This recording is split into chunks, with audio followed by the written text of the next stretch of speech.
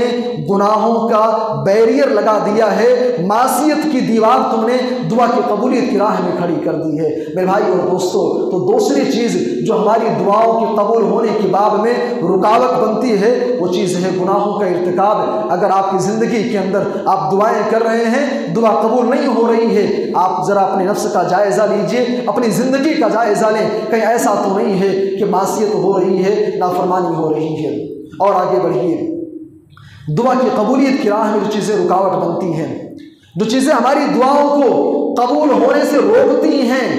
تیسری چیز ہے امر بالمعروف اور نہی عن المنکر کا فریضہ انجام نہ دینا۔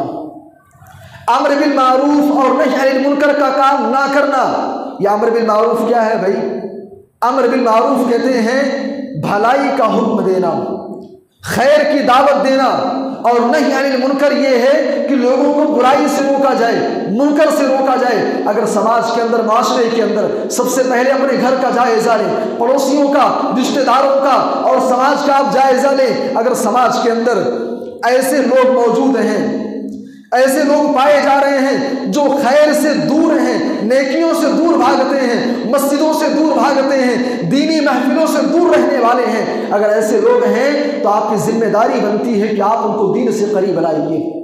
علماء کی ذمہ داری ضرور ہے، لیکن ایک مسلمان ہونے کے ناطے، ایک مسلمان ہونے کی خاطر یہ ہماری بھی ذمہ داری بنتی ہے کہ ہم ان کو دین سے قریب کریں، خیر سے ان کو قریب کریں۔ اور سماج کے اندر اگر چاہے نوجوانوں کا طبقہ ہو، بڑوں بزرگوں کا طبقہ ہو، بچے ہوں، خواتین ہوں، اگر ان کے ہاں برائیاں پائی جا رہی ہیں تو ہماری ذمہ داری بنتی ہے کہ ہم ان کو برائیوں سے روکیں، شر سے ان کو روکیں، غلط کام سے ان کو روکیں۔ پیارے نبی صلی اللہ علیہ وسلم کہتے ہیں، اللہ کے نبی نے فرمایا والذی نفسی بیدی، قسم ہے اس ذات کی جس کے ہاتھ میں میری جان ہے، اللہ کے نبی کہتے ہیں لتأمرن بالمعروف ولتنہون عن المنکر، اے لوگو اس روئے زمینی کے اوپر جب تک تم لوگوں کو خیر کی دعوت دیتے رہو گے، خیر کا حکم دیتے رہو گے اور برائیوں سے روکتے رہو گے، اگر یہ کام کرو گے تو ٹھیک ہے، اگر ایسا نہیں کرو گے اللہ کے نبی صلی اللہ علیہ وسلم کہتے ہیں او لیوشکن اللہ ان یبعث علیکم عقابا منہ، اگر ایسا نہیں کرو گے، سماج کے اندر، معاشرے کے اندر برائیاں بڑھ رہی ہیں، روکنے والا کوئی نہیں، خیر سے دور ہیں، ان کو خیر کے قریب لانے والا کوئی نہیں، اللہ کے نبی کہتے ہیں اگر ایسا نہیں کرو گے اللہ تبارک و تعالیٰ اپنی جانب سے اللہ تعالیٰ تمہارے اوپر عذاب کو مسلط کر دے گا، اللہ تمہارے اوپر عذاب نازل کر دے گا، تمہارے اوپر مصیبتیں نازل کر دی جائیں گی۔ اس کے بعد اللہ کے نبی نے جو جملے کہے وہی جملہ محل استشہاد ہے، وہی جملہ قابل غور ہے، وہی پوائنٹ والی بات ہے۔ پیارے نبی نے فرمایا ثم تدعونہ فلا یستجاب لکم، اللہ کے نبی نے فرمایا اس کے بعد تم دعائیں کرتے رہو، مانگتے رہو، سوال کرتے رہو، فریاد کرتے رہو، ثم تدعونہ پھر اللہ کو پکارتے رہو، لا یستجاب لکم تمہاری پکار سنی نہیں جائے گی، تمہاری دعائیں قبول نہیں کی جائیں گی۔ میرے بھائیوں اور دوستو، یہ تیسری چیز ہے، یہ تیسرا بیریئر ہے، یہ تیسری دیوار ہے جو ہماری دعاؤں کو قبولیت کے دروازے تک پہنچانے کے راہ میں رکاوٹ بن جاتی ہے۔ اگر ہم یہ چیزیں نہیں کر رہے ہیں، اگر یہ چیزیں نہیں کر رہے ہیں، پھر ہم لاکھ دعائیں کرتے رہیں، پھر لاکھ ہم دعائیں کرتے رہیں، ہماری دعائیں قبولیت کے دروازے تک پہنچنے والی نہیں ہیں۔ اور آج اگر سماج میں اندر آپ دیکھیں بھائی، آج یہ چیزیں بالکل عام ہیں۔ اللہ کے نبی کی جو حدیث ہے بھلائی کا حکم دینا، برائی سے روکنا، آج سماج کے اندر ایک تو یہ کام ہوتا نہیں ہے، اور دوسری کہ اگر کسی کو سمجھایا جائے سامنے والے کا جواب کیا ہوتا ہے، بھائی تم نیک ہو، اپنا نیک بنے رہو، ہمیں سمجھانے کی ضرورت نہیں ہے، ہمیں سب معلوم ہے، صحیح کیا ہے غلط کیا ہم سب جانتے ہیں، تمہاری نصیحت کی ہم کو کوئی ضرورت نہیں ہے۔ میرے بھائی اور دوستو، اگر آپ کسی جرم کے ارتکاب میں، اگر کسی جرم کا آپ ارتکاب کر رہے ہیں، کوئی گناہ آپ سے ہو رہا ہے، اگر آپ کا کوئی بھائی آپ کو سمجھائے اللہ کے واسطے، کوئی آپ کو نصیحت کرے، آپ کی غلطیوں کی طرف رہنمائی کرے، آپ سنجیدگی کے ساتھ